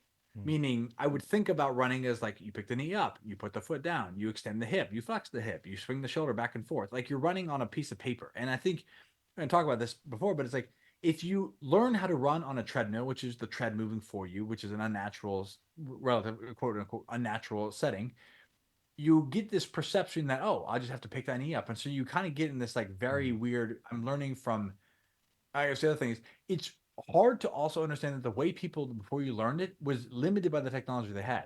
Yeah. In 15 years, when they have three-dimensional, like, hyper virtual reality things where I can put a head suit on and be in that place, I'm going to learn differently. I'll have online training sessions that are done with me in person in a virtual thing, but I'll be there and you'll feel that haptic suits and all, whatever. I have Yeah. no idea, but that will be a different level of instruction than, oh, we have a textbook and all the 70s, 80s, 90s, 2000s, all we have is a textbook and some really crappy video. Yeah. It's like you're going to learn and pick up different things. So the other side is so much of this intellectualization comes from the ivory tower of people that are sitting there looking at people outside of a context, whether it's cadavers, whether it's, sedentary people or people that are on a treadmill. Because if you're going to study, it's hard to go out. It's hard to take your equipment out and measure with things with force plates if it's not in a regulated environment. So go to the study thing. Mm. How am I going to really look at someone that sits on a track if I can't put my force plate on the track because it's too expensive and my equipment can't manage the heat and the weather and I have to transfer it out? Like, Yeah. I guess we're going to do the best we have, what we have. We're going to go on a treadmill and see what people do. So my point is that there are any number of reasons that can lead people to draw certain conclusions. But if we're not careful and we don't question those because we need to get the funding for the next study, we have to continue our reputation, we can get down a point where we're like, oh, I have a reputation. This is what I do. Mm. Again, it's just to try as much context that I don't know why certain things come up. But my lived experience and when I coach people is that the spine, there's another comes from the spine. Which you look at invertebrates of any flavor, snakes, lizards, cats, dogs, there's a rotation that happens as the spine moves, coils, and that the shoulder and the hip girdles rotate around it. So the contralateral movement, if you were to look at the body straight down from on top, like straight down if you're above and looking at the head, from above, Yeah. you would notice an X pattern. As the left hip goes forward, the right shoulder goes forward. As the left Mm. shoulder goes forward, the right hip goes back, something like that. But Yeah. it's an X where you're switching back and forth. Yeah. That coiling extends out to the hands and the feet in a amplification of the movement. And so when we develop in utero, our spine develops first, our fingers and hands develop, and then our hands and feet develop, and then they shoot out with the arms. And you can actually take people's arms out. I mean, they amplify the movement, but you don't need your hands to be able to run because you should be able to hold stuff and carry things and be able to run with spears. And so, even people without legs can ambulate.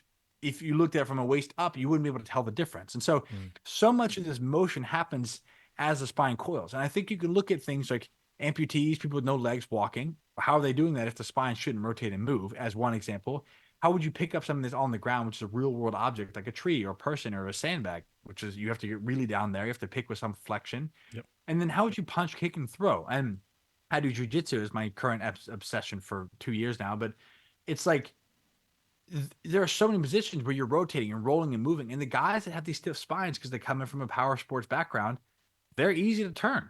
The Mm. guys that can ambulate and segment, which is that second skill we talk about, you can create. So I'll say, they're harder to turn. And that one aspect was I just thought about. If you look at it's not an either or, and I think that's the important part. Yeah. It's not either the spine is stiff or it's mobile. It's both, and that's the beauty of it, which is you can't look at either way. So Mm. if you think about an infant, which I think anytime you have a question about human movement, go back to look at how we learned the first time, which is our little baby phase.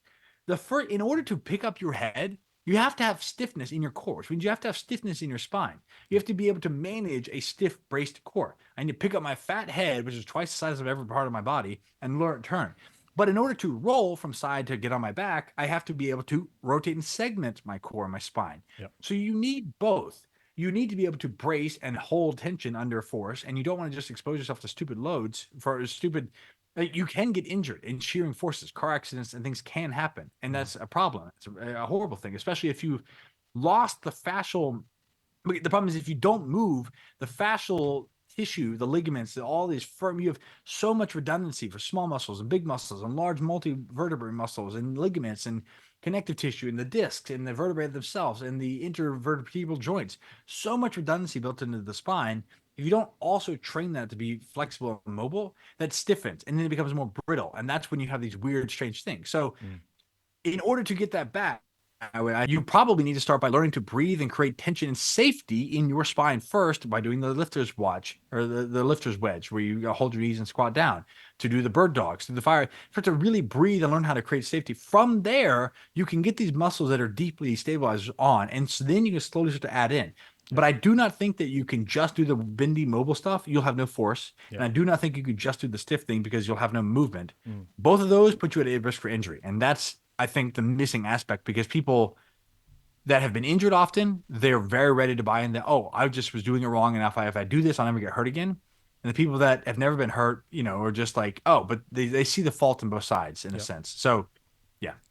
Yeah, no, it's interesting, and I think it goes back to again context, right? As we're saying, if you've got a 400 kg load on your back, you want to be pretty stiff and stable to bear that load correctly. Versus if you're going for a walk or something like that, you should have a little bit of the mobility to actually propel yourself and be able to walk. And the reason, I guess, again, why I'm quite interested in it, because I've done a bit of research around, or investigation around actual spinal theory, if you want to take it like that, but applying it more so in walking, right? So Yes. it's quite a fascinating thing, because I know there was great research done 1999, early 2000s, talking about, and we see it a lot in clinics. So I, again, see a lot of back pained patients, and injury corrupts movement, right? Which is what we know that happens. So what we tend to see is a lot of people who are injured in their back, when they're walking, I call it muscular walking. They're walking very heavy, and Lots of swinging. they're requiring a lot of the muscles to do the work for them, right? Instead of, that spinal engine theory of using the elasticity, using that storage of energy and recover and then releasing that is more efficient. And actually the researchers show that's less compression on the spine, because we're using that efficient storage and release of elastic energy.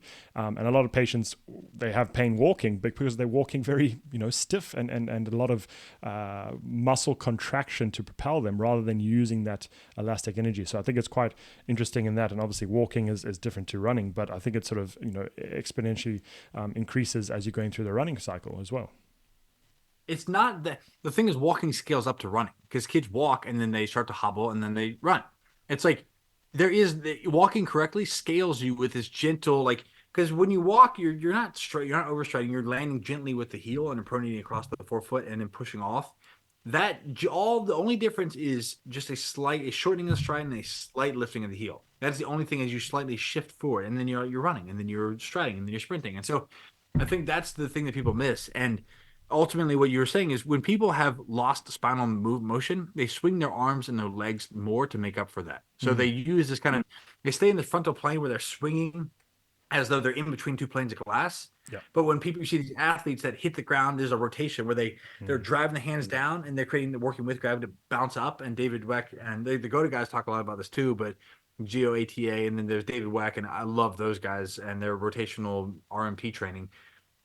They talk about the double down pulse, like pop, and you're rotating, you're hitting, you're driving to the ground. It's this explosive thing, which is you're working with the music of life. I think that's the beauty of it. And you will feel that as you start to stride, and people will feel, wow, that felt.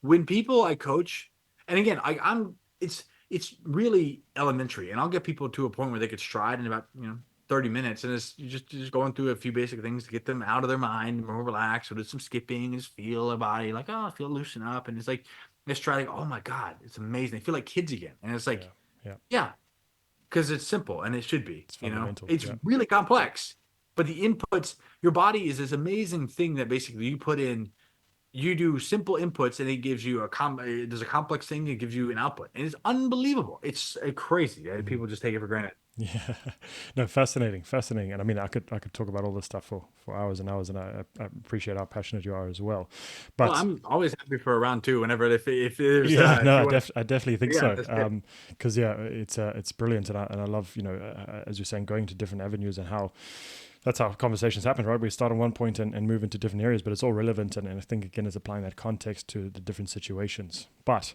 to be respectful of your time, to finish up one final question, which we ask all of our guests. If you Okay. could travel back in time and go back to a young Graham, what would Mm. be the one piece of advice you would give? If you could only give one piece, what would it be? It's obviously the butterfly effect here. The thing that I'm really passionate about right now, and hopefully it comes through, is just like trusting the wisdom of your body. And I think that there's a level that so much of the angst and uncertainty we have is because we are getting a certain set of feedback and data without the context to evaluate it fairly. And so we perceive things like pain, anxiety, fear, uncertainty, fragility, etc., disease, um, as problems. And we don't we think that the solution is external. We need to just go and like get the right medicine or the right shoe or the right product or they do a new program or whatever it is. But so much of that is like that's the work of your life. And the more I've become in tune with myself has become like stepping back and like just trusting myself. There's this book I'm reading right now, which I highly recommend everybody. It's The Inner Game of Tennis. One of my clients gave it to me. It's like 50 years old, so it's old, but it's phenomenal, phenomenal. It's like it's so good. But one of the things he talks about is he divides it into self one and self two. Self one is the thinking part, the ego, the one we talked about. This like the thing that says, I want to go run a 5K. Self two is the thing that has to do it. That's your body. And this amazing, incredible thing that breathes, it coordinates organs, your heart's pumping, all the things that are happening right now and have this complex conversation. That's self two. And so much of our life and our angst and our problems are driven because self one does demand something and then tries to control the situation, and self two is just kind of like learns bad habits and expresses those because it's like, well, I guess this is what you want me to do. And he talks about just like a mother just lets her child learn to walk. It's like you set an intention and you let it happen.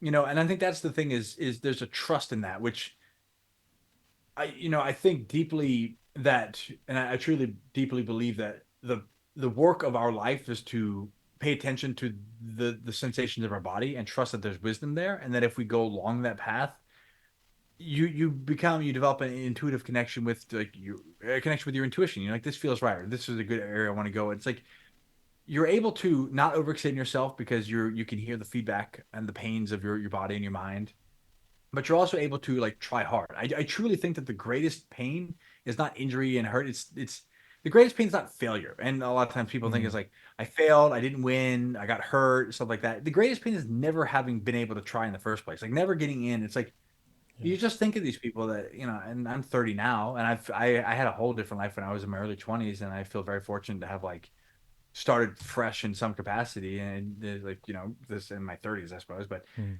like, I guess I'm 31 in like 2 weeks. But the point is, it's like I look at these people and it's 25. I didn't really turn anything around in my life till I was like 25, 26. But you hit 30, you hit 35, 40. It's like to truly believe that there is something you could do and would love to do and could try hard and and we don't like, I'm not comparing myself to Usain Bolt. We all intuitively know where we kind of fit in the hierarchy, but it's the greatest shame is to know where you fit in the hierarchy and also know that you didn't do that. You didn't do your job. Mm. Like, I don't need to be the best 100-meter sprinter, but I want to know that I tried my best in jujitsu and I tried my best in running. And even if that means I'm like 5 seconds off of his pace, like I'm not comparing to him. And there's so much of that, which is if I could go back and talk to a younger version of me, it's just really reinforcing that the answer lies along this path of trusting in the thing that's popping up that seems like a pain, seems like a problem, but it's like there's something there. You keep pulling that thread, there's something there. And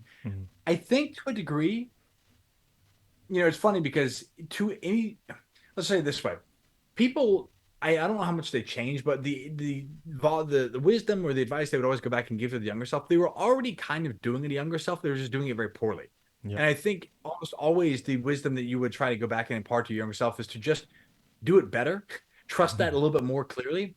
But it's hard when you don't have facts kind of the narrative. So it's like Of one of those course. things where people would say, like, the thing you're striving to do now that you think is important, which is why you go back and tell yourself, you were also striving to do then. You just didn't, you were doing it poorly with poor tools. Mm. You did the best you could at that time. And I think that's a Yeah. lot of what I would say. But broadly, it just really is this like, you know, and I'll say tangibly, I've stopped wearing contact, even if it means I can't have like blurry vision for a lot of the day. Like they trust my eyesight, develop that.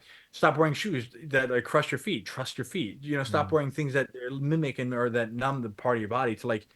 I don't know where it goes, but there's something there, and I think that's something unique for each person to explore by working through and actually feeling this thing that is your life. And I don't know if you Mm. can do.